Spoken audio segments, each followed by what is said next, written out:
Today on the We Invested podcast, we have Jeremy Slate, and he is the CEO and founder of Command Your Brand. Jeremy, how are you doing today? Hey, I'm doing great, man. I'm stoked to be here and hang out with you. That's awesome, man. And before we get started, would you mind letting the people know where they can find you on social media and the internet? So I am at Jeremy Ryan Slate on all platforms. I only use my middle name because my parents named me after an actor. So like I didn't show up in Google for like the first year of my life. And they can also find me at jeremyryanslate.com and commandyourbrand.com. That's awesome, man. That's awesome. So, let's just kind of take it from the top, man, and talk a little bit about, where you're from and where did you grow up? So I actually don't live super far from where I grew up right now. I live maybe 15 minutes from where I grew up. I'm in northwestern New Jersey, and when people think of New Jersey, I think they think of like cities and like Jersey City and like all this stuff. And like where I live, man, it's like closer to Pennsylvania. There's cows everywhere. I have 24 chickens and a pig, so it's very different, man. It's been a very bucolic and like farming upgrowing. So it's been different than I think most people think New Jersey is. For sure. So did you grow up in New Jersey or in Pennsylvania? I grew up in New Jersey, but like Okay. over the border in New Jersey from Pennsylvania. So it's like I'm closer to Pennsylvania than I'm New York City. For sure. So, how did growing up in New Jersey kind of impact your outlook on life and success? It's interesting because I find that on the East Coast, I don't know, people are a little rougher, a little bit more abrasive. So you kind of have to learn to deal with that a little bit. But at the same time, it's more of a can-do attitude. So I think because of that, it's kind of given me the idea I can try and do anything, which is good. Because I've tried a lot of things and I failed a lot of things. And so for me, I think that's really what it's been. It's been the outlook of you can kind of try a lot of things and kind of go for it. For sure. So is this mindset something that kind of started early on, just trying different things? I know you've done a lot of things, man, from bodybuilding to media empire, just a lot of different interesting avenues. Mm-hmm. So is that kind of where it all started from? Surprisingly, no, man. Like I've been a super nerd my whole life. I have a master's degree in ancient history. It's like not a very like usable skill out there in the world of getting a job. So I taught high school for a couple of years, and I almost lost my mom when I was 24 to a really bad stroke. And it was actually that made me look at things a lot differently. I quit my job on a whim, went full time into network marketing, which didn't know what it was. So I'm like, going to make $1 million next week. I did not do that. But man, like it at least set me on the path to kind of find where I was going. So it wasn't something I always had. It was something that was shook up in me by, a very sudden life experience. For sure. And just kind of talking about like just branching out and starting your own thing and doing your own thing, I want to talk a little bit more about the company that you created. Mm-hmm. And I want to ask you, what is Command Your Brand? So we look at ourselves as the PR firm for the podcast space. So I really think that where we are in podcasting right now, I think this is the direction media is going. You know what I mean? I think it's very cool. You look at how people listen to Netflix and Prime and all these different things. It's very driven by the user. And I think with what we're seeing in the podcast world right now, it's we're really positioned, like, with people like yourself, we're positioned well as podcasters to really take advantage of kind of the direction media is going. And with Command Your Brand, we really are trying to, marry guests with podcasts and help those guests tell a better story. Because I think that the bigger part about it is you could be on a great show, you could, be with a great host, but if you don't know how to communicate the right way, it's not going to make an impact. So I see us really as storytellers. That's awesome. So, how did you get started in this industry? So am I allowed to swear on the show, by the way? Absolutely. Okay. So it's 2007. I'm standing out front of my professor's office waiting to talk to him. I didn't know what podcasting was at this point in time. I hear a jingle within my professor's office. I hear the word douchebag, and I'm like, wait, what the heck was that? So my professor was listening to a podcast that I still listen to this day called the No Agenda Show. And Adam Curry and John Dvorak play clips of the news, but it's kind of like a funny morning show mixed with like actually serious news, so that you take life not as difficult. But that was my first introduction to podcasts, was from a college professor listening in his office. And I've been listening to that show for, I just listened to an episode yesterday. So well over 10 years now at this point. And that was where I actually got my start in listening to podcasts. I've been a fan since 2007. And I started my own show in 2014, which was horrible. Didn't go very far. It was called Rock Your Life. And I took a kind of a part two and started Create Your Own Life in November of 2015. And that's actually what, got me started to where I am now. But I started this because I was a fan. I tried different businesses, didn't work for me. Network marketing, life insurance, Amazon FBA, like any shiny object you put in front of me, man, I would go for it. And I really just started a podcast as a creative outlet. I wasn't expecting to make any money. I wasn't expecting to really do anything with it. And it actually took off, and it led me to everything I'm doing now. So, like you mentioned earlier, man, you've written for major publications, you started media companies, and you've been in the podcast space since, 2007 from first learning about it. So Yeah. what kind of sparked this interest in this love for media that you have? I've always been like a radio and audio person. I remember like AM radio of some sort was always playing in my house. So like I've always been used to like that experience, and I've always been interested in that. I just remember I was 13 years old, getting ready to go to bed and listening to, the John Batchelor show at 12 o'clock at night. And he'd interview these authors and people like that. So I always had this love for conversations and things like that. And because of that, it was much easier for me to, kind of get interested in this whole world. So really that's where the love of it comes from. It comes from that. And I've also just, as I've said, I've always been a nerd. I've always been interested in history and, trends and the economy and things like that. So I've always been trying to learn. Exactly. And something interesting that I've seen like about your story is that, you have your master's in history, I believe you said it was. Yeah, ancient history. Ancient history, and you started out as a school teacher, but you have this company that you've grown from just one person to several employees, several guests, several publication features. So how did you learn your business acumen? Like how did you go about learning how to run and grow and expand the business? What steps did you take? Frankly, when I started the podcast, I was working at a friend's marketing firm. And I think that was actually the most valuable experience I ever had in my life, because she worked on Madison Avenue. She did all these different things. So like I got the experience of working for somebody that had built a large company. So to me, that taught me a lot, because I didn't know anything, man. I had no background in running a business or anything like that. So it was part of it. And then also, I really went deep on like finding the best business management system as well. So I studied a system called the Hubbard Management System, and learning how to run my business on statistics and train people and create positions and things like that. So I've really focused on, like the things you need to know to start a business and learning from people that have been there. But I didn't know anything starting out, man. It's been experience. It's been, figuring these things out. And it's helped us to, build better processes, create better marketing programs, hire better people. And, we've went from, having nobody to a team of 15. And I've been very lucky to have that, but it's really been having a great mentor early on, finding a business management system that works and sticking to one thing. Because I find a lot of people, they'll mix a little bit of this system with a little bit of that system with a little bit of that system, and they wonder why it doesn't work, right? It's like trying to make pancakes with Coca-Cola. It's not really going to work out too well for you, man. So I've really just stuck to one thing and then applied that one thing. And because of that, it's been successful for me. That's awesome. And so, when you first got started out in the industry and like just understanding, okay, this is the route I want to take. I've learned from the marketing firm that I've been in. I'm actually going to apply the things that I've learned.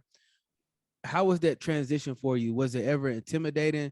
How was that moment for you when you just finally took that step out and said you were going to do it? It was super intimidating, man. Like there were times when I couldn't pay bills. There were times when I couldn't pay employees.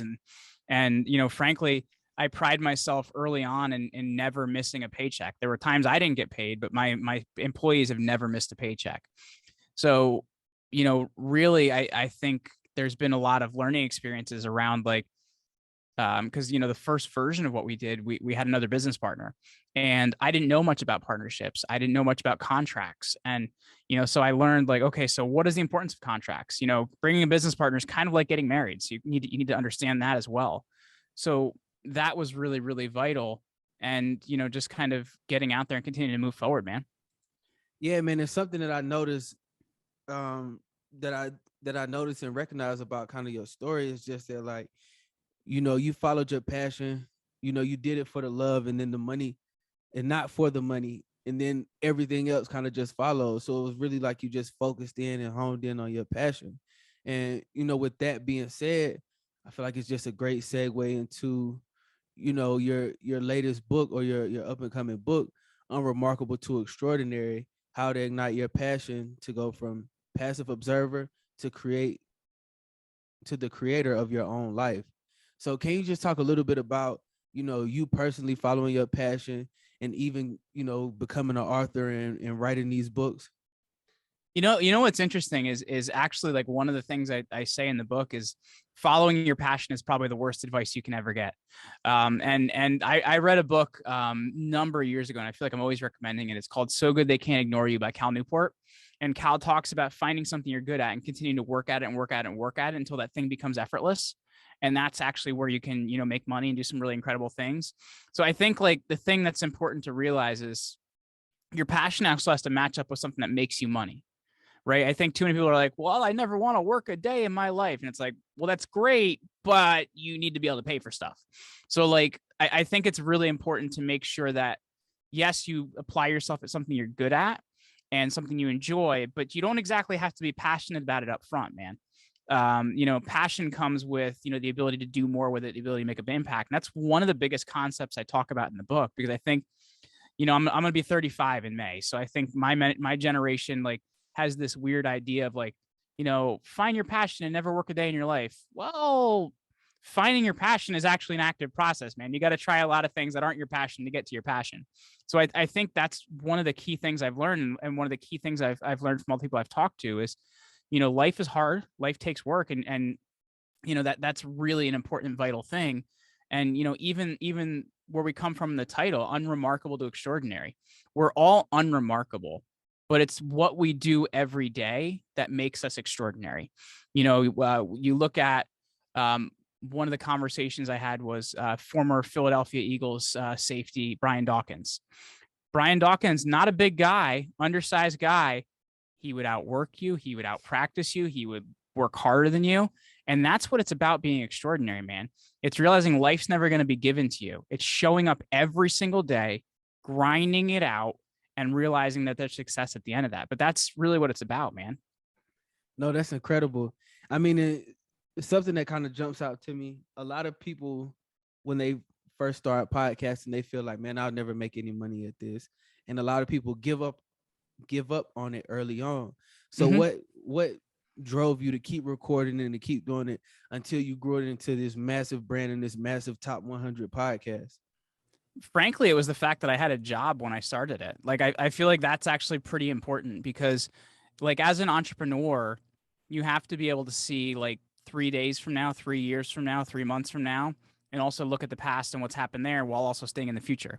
And if you're thinking about like, I got to pay my bills this week and it's either ramen or whatever it may be, you're going to make some really bad decisions. So for me, it was actually having a job while I started working on what I was working on. And then when it got to the point where I'm like, okay, so I've started this new company, it's close to what I'm making. It's not quite there. Let's just go for it and see where it goes. Because at that point, you have to commit and make it work.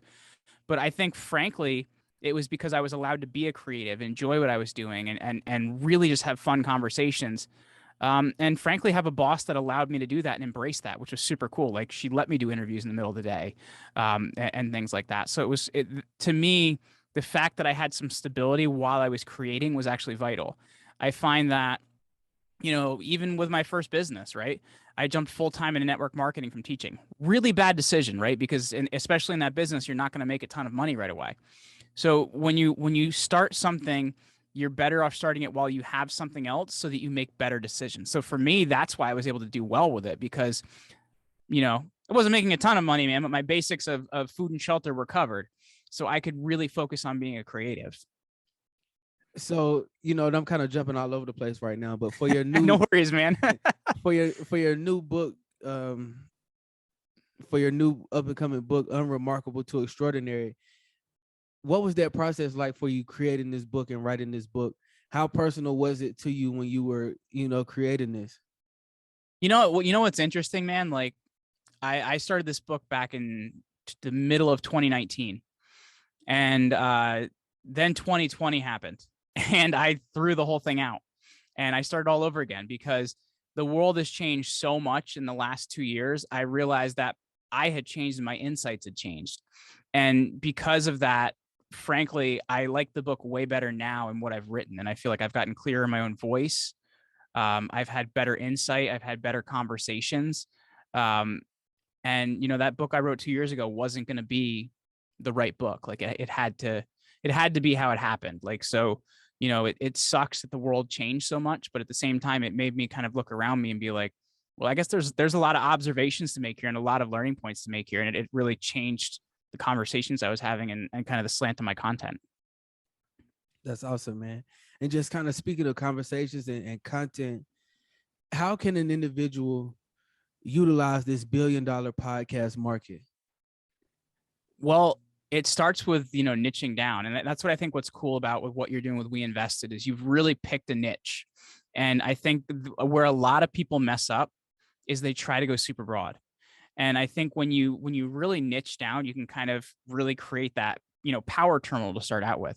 And you can go broad once you've niched, but you got to start somewhere because you got to get people to know you, like you, and trust you within a niche.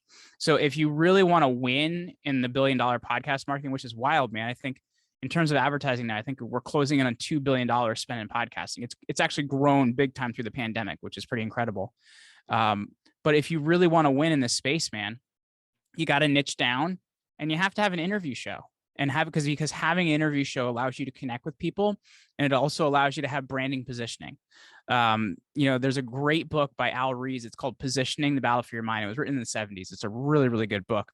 And positioning is being seen like for something or against something. So the example I like to give, though I hate it, but it's the one because it's the one everybody uses.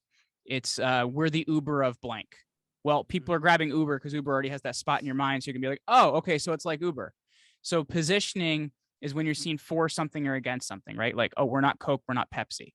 So when you're actually doing interviews, you're able to actually get yourself some really good positioning because you're seen talking to people that are already leaders in their own space. So because of that, you're able to borrow some of their credibility and vice versa when you're going on somebody else's show. So that actually really helps to, not only position you with the right audience, but at the same time, it positions you as a leader in the space because you're being seen with other leaders. So that's the way you really take advantage of that $1 billion market. And at the same time, also making sure you mix in some solo content too. And the way I explain that is, when you're going to have a podcast, people come for the guests and they stay for you. You want to make sure you're growing your own thought leadership through what you're talking about and discussing as well. No, man, I think that's actually a gem you just dropped on me right now, man. That's some incredible advice. And I thought you just broke the mold with the interview gem you just dropped, but also saying that you need to have some solo content too. That's very important to keep in mind. And I know sometimes you can just get so one track minded with I want to do 1,000 interviews, but it's also important to establish your own voice and have your own message out there to the world. Well, and from that perspective too, like you want to be a thought leader in this world, right? So thought leaders have something to say. They have opinions. They have strong opinions, frankly. And because of that, like it doesn't have to be long form content you're creating. It could be 10, 15 minutes, 5 minutes, whatever it is. But you want people to get your viewpoints on things and understand you. And, like they're coming just for the guests, but they're like, shit, man, Wesley's a smart guy. I need to listen to more what he says. And that's what it's really about, man. When you can get that, that's when you're really winning. That's awesome, man.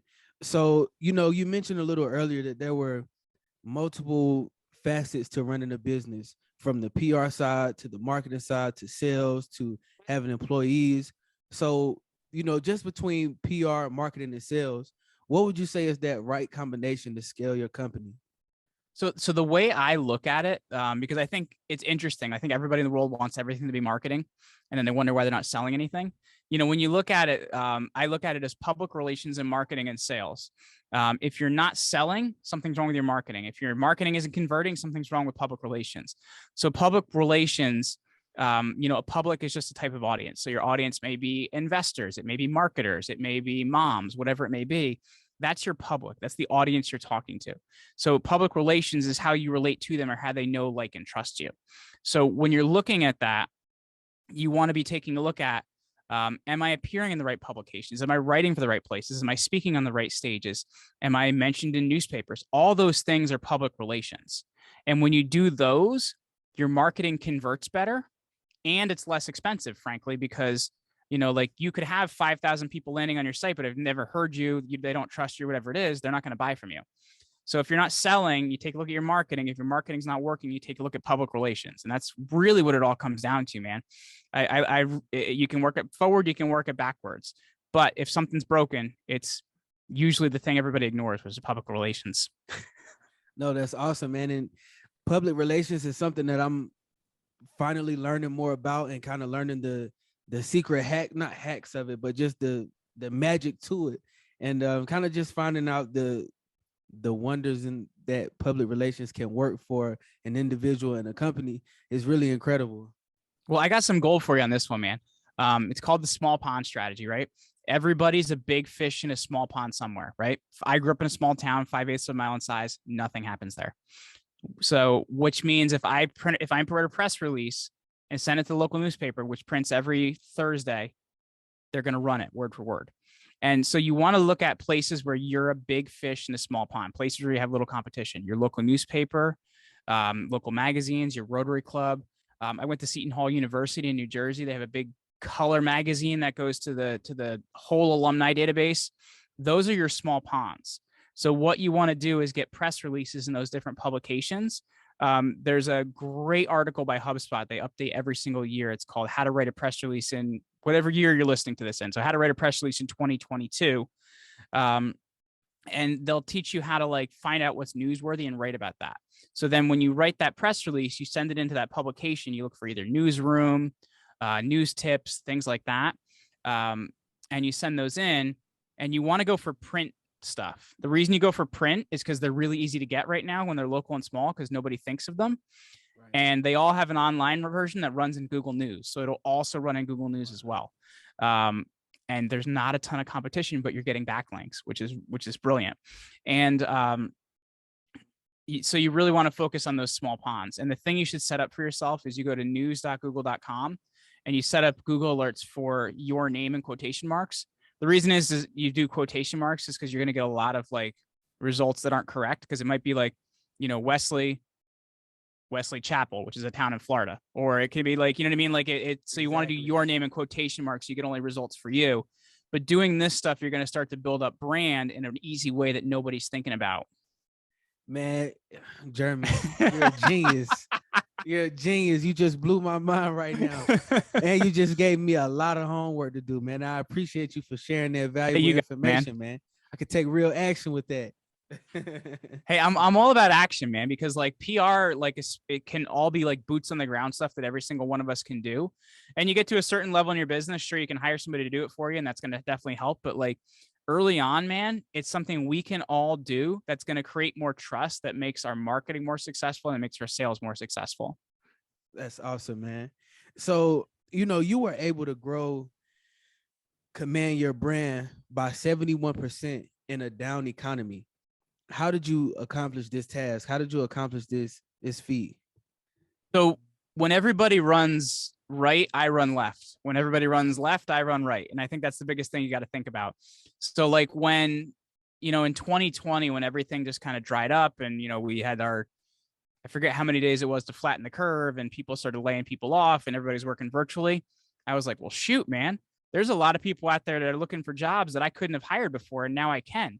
So we went on a hiring spree when all these really great people became available.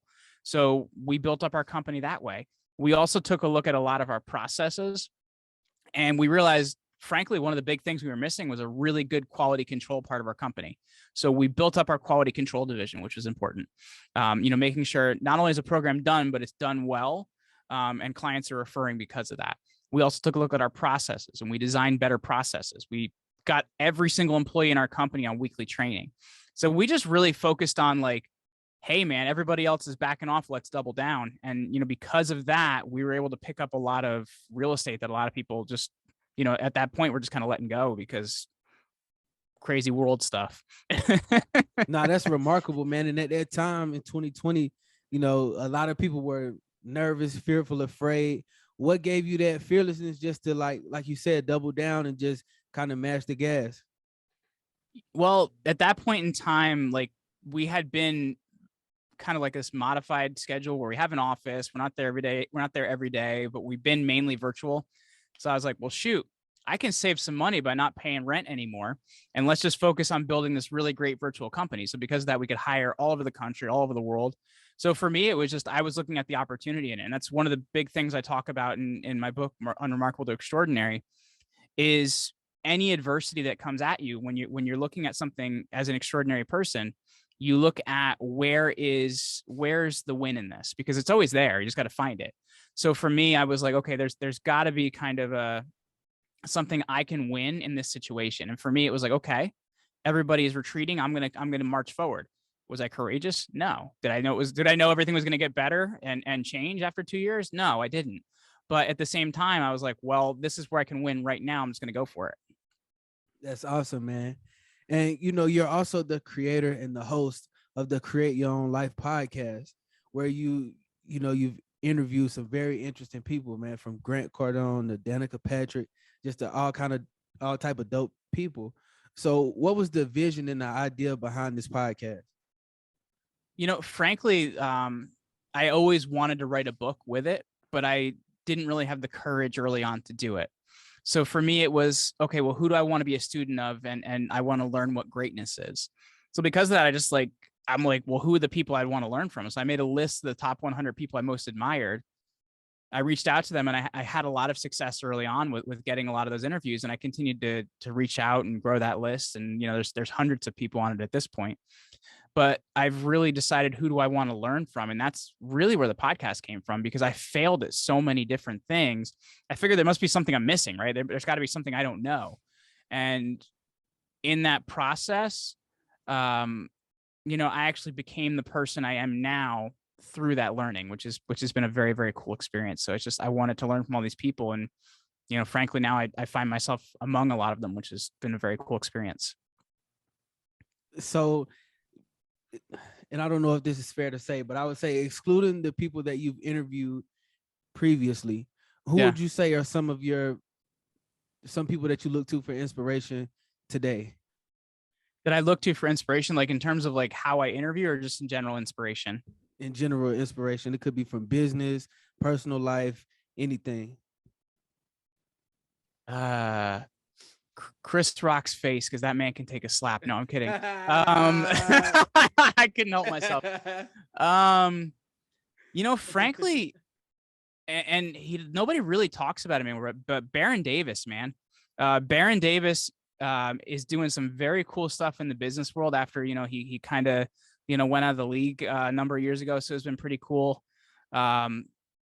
Also, I've interviewed him, but like Elio Castroneves, 4-time Indy 500 champion, like to me, to win that race 4 times is incredible. And I look to a lot of musicians, man. I like musicians a lot. Like I've always kind of like looked at life through music. So like Matis Yahu's been somebody I've really enjoyed, or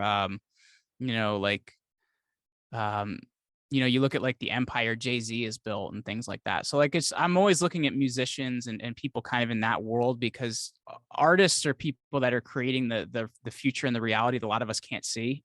And it's a pretty unique and incredible talent.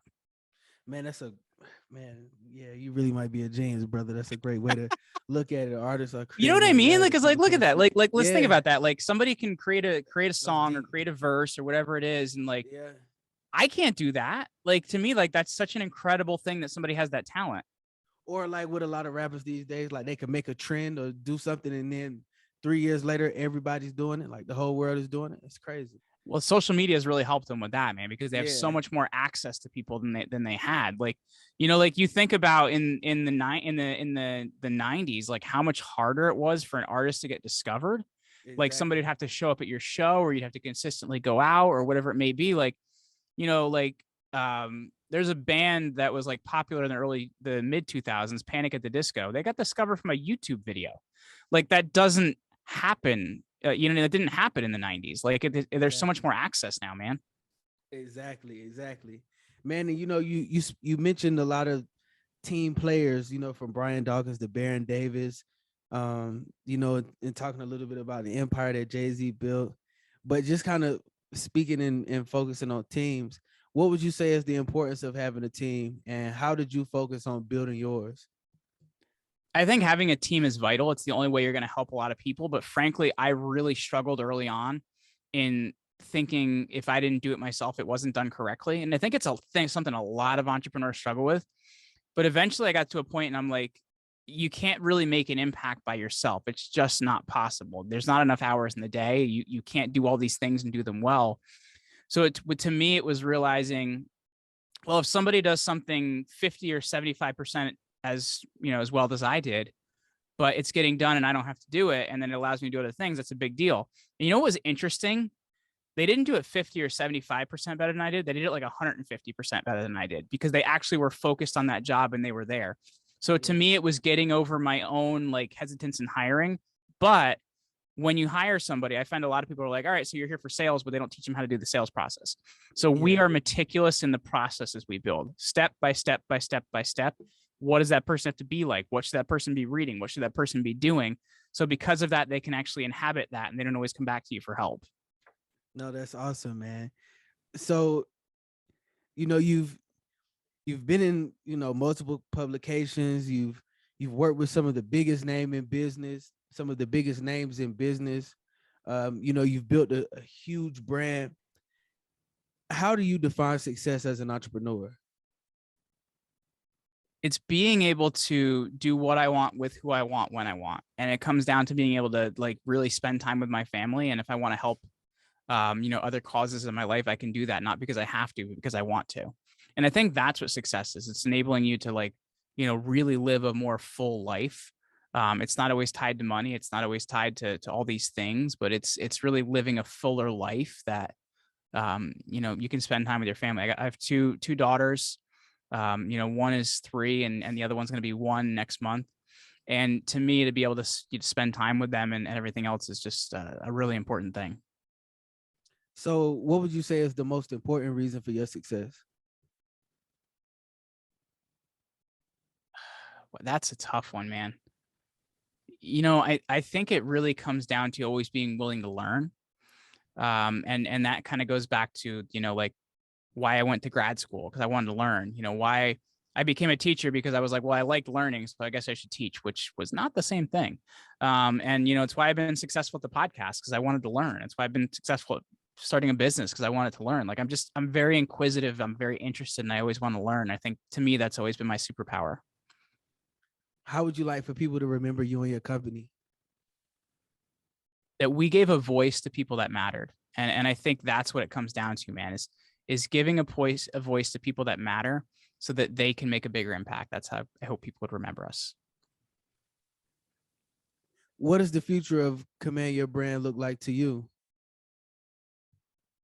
I really want to double it in size this year. That's really the goal. Be able to hire more, be able to grow the bottom line, help more people, and really become the go-to in our space, where when people think of Command Your Brand, they think of podcasting. That's really the goal for me.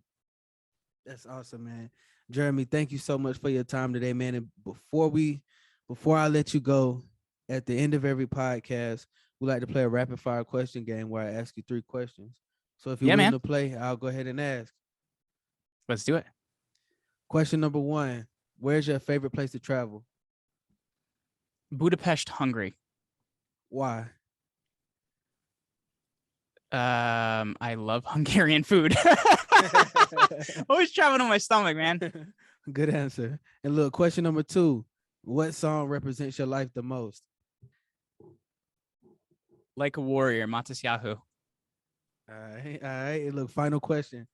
What's an amazing thing that you did that no one was around to see? Amazing thing that I did that no one's around to see. Oh, that's tough, man. I don't know that I have an answer to that one. Because like I don't know, like any gym thing I've done, like I always videotape it because I'm like I want to show somebody I did it. Like, hey man, it really happened.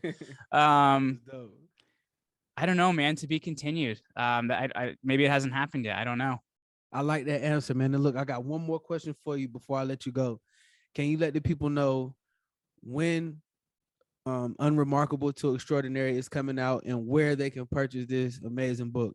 Yeah. So we actually have a great offer for your audience. If they head to getextraordinarybook.com and pre-order the book, which is coming out June 21st, but they can head over and pre-order it right now.